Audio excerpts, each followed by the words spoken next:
Dana Perino had the best advice: put on your big girl panties and deal with it. Dana Perino revealed that, For many years, I was quite happy working behind the scenes during my time in the Bush administration. I enjoyed being the deputy press secretary to Tony Snow, helping him prepare and managing the office. He was one of the best press secretaries ever to stand at the White House podium, and he became a good friend as well. When his health took a turn for the worse, he fought back against cancer and even managed to return to work. When he did, he seemed refreshed. But the 24/7 nature of the press secretary position, plus his love for his family and desire to spend as much time with them as possible, led him to decide to step down. And that's when I had to step up. As his last day at the White House loomed and the new reality set in, my fear of not measuring up to his performance nibbled at the edges of my mind. One day, he came into my office and asked, "How are you doing?" I said, "Well, not very well. How could I ever replace you?" Then he asked me to stand and come over to him. Now, he was 6'5", and I'm an even 5 feet. He put his hands on my shoulders, made me look him up into his eyes and said, "You're better at this than you think you are." It took a couple of weeks of doing the daily briefings for me to realize he was right. I also realized what he meant. I was overthinking it. I was letting my fear of being out front and not behind the scenes suppress my confidence. The day, in fact the very minute, I realized that I didn't have to replace him, I just had to be me, I was off to the races. There was one other piece of advice I got during that time that I think of often. I got a call from Secretary Margaret Spellings on my first day as press secretary. She said, "How you doing?" I said, "Well, to be honest, I'm pretty nervous." She had the best advice in response: put on your big girl panties and deal with it. There are many times in life, in both personal and career situations, where women have to be reminded to put their big girl panties on. I remember, for me, that was when I was trying at all times to be gracious, dignified, humble, well-informed, sharp but not snappy, tough but not pushy, understanding but not a pushover. It went on and on. I've realized that sometimes we are our own worst enemy. We can talk negatively to ourselves all day long about everything, that we're not thin, pretty, prepared, or capable enough. We disappoint ourselves and think we aren't good enough as wives, sisters, daughters, bosses, employees, and mothers. However, all of us are better at every one of those things than we think we are. Tell yourself that. When I learned I was better at this than you think you are, it changed my life from that moment on. biggest test for Dana Perino of Fox News as a journalist. The former press secretary in the Bush White House will moderate the next Republican debate. She's managed to rise at Fox without being a Trump supplicant. Dana Perino can punch and parry with the best of them. But she could be better at ducking. In 2008, when Ms. Perino was the White House press secretary for President George W. Bush, she got clocked in the face with a boom microphone in the scuffle that broke out after a journalist threw his shoes at Mr. Bush.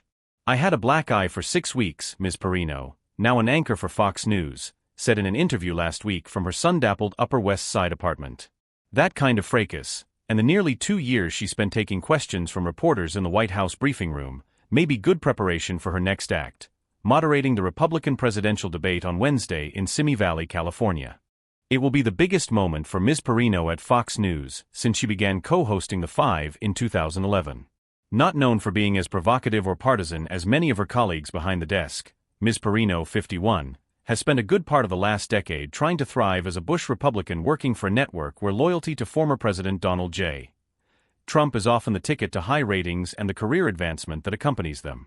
Ms. Perino, who also co-hosts the 2-hour morning news show America's Newsroom, is one of the relatively few White House aides to make the leap from politics to news anchor. She says she modeled her transition after 2 other former West Wing staff members who had made the transition: George Stephanopoulos, the ABC news anchor who served as Bill Clinton's communications director, and Diane Sawyer, also of ABC, who was an assistant to Richard M. Nixon. Current and former colleagues said that she has managed to persevere at Fox by being neither a Trump supplicant nor fierce critic. During the raucous discussions on The Five, she can often be seen ducking the fray, flashing a knowing smile as her co-hosts mock Mr. Trump's liberal antagonists. And she feels no need to deliver the pro-Trump monologues that other conservative hosts have made a staple of their programs. If she tried to fake it, She knows people would see through her, said Tony Fratto, a former Bush administration official who worked with Ms. Perino in the White House and remains a friend. Mr. Fratto said that Ms. Perino's independence was something she was determined to keep while working her way up at the network. She's very rational and respectful of people with different views, he said.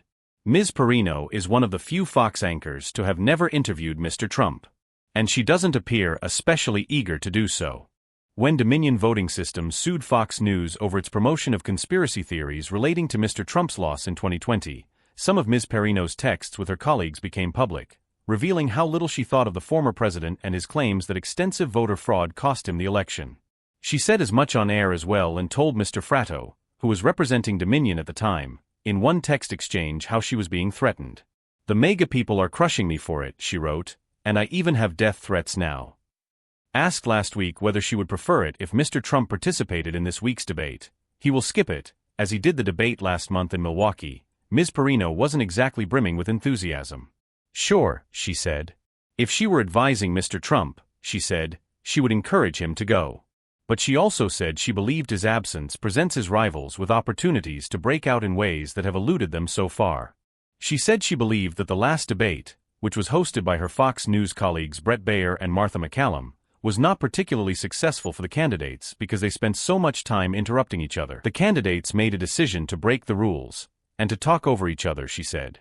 She will not shy away from interrupting them if they do the same, she said. And she does not fear playing the role of schoolmarm if she needs to.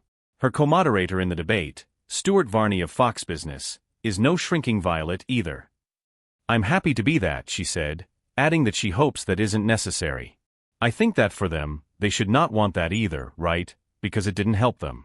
If you think about that debate, there was no consensus of who won. Preparing for the debate can be a thankless task, as many moderators before her have discovered. The candidates often dismiss the carefully drafted questions the moderators have written. Friends and former colleagues said the Ms. Perino has a knack for preparedness that exceeds most.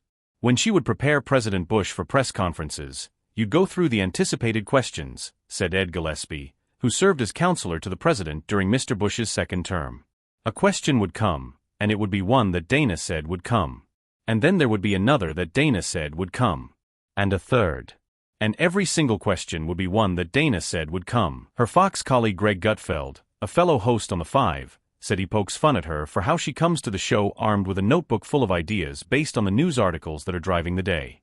"Unlike me, she reads the articles. She's like the grade A student in your class," Mr. Gutfeld said. "She doesn't throw it in your face. But she's prepared." Former colleagues said that Ms. Perino wasn't one to pull her punches when it came to briefing the president, which she always came to extensively prepped. "If you're preparing the president, you have to do it nicely, of course, since he's the one who was elected," said Condoleezza Rice, the Secretary of State during Mr. Bush's second term. "But you also have to be willing to say, Mr. President, that answer isn't going to fly." Dana did that. And I think President Bush respected her for it. Ms. Perino's second act as a news anchor puts her back where she started her career right out of college. After working as a disc jockey on the overnight shift at a country music station in Pueblo, Colorado, she graduated from the University of Southern Colorado and moved to the Midwest, eventually landing a job as a reporter for a television station in Champaign, Illinois. She decided a life of covering local news, holiday parades, municipal government meetings, wasn't for her. "I didn't see how you could get ahead quickly. And I had an ambition," she explained, adding that she never saw herself becoming the replacement for Tom Brokaw. When she left local news, she said, she thought that would be the end of her time in television news. "I really thought if I do this I'll never work in TV again." Her first big job in the Bush White House came in 2006 when, after holding a series of communications jobs throughout Washington, she was hired at age 34 as the deputy press secretary under Tony Snow, a former host of Fox News Sunday. He stepped down in 2007, after being diagnosed with colon cancer. Mr. Bush named Ms. Perino as the new press secretary. "She can handle you all," the former president told the room of journalists. Now, she is the journalist. And the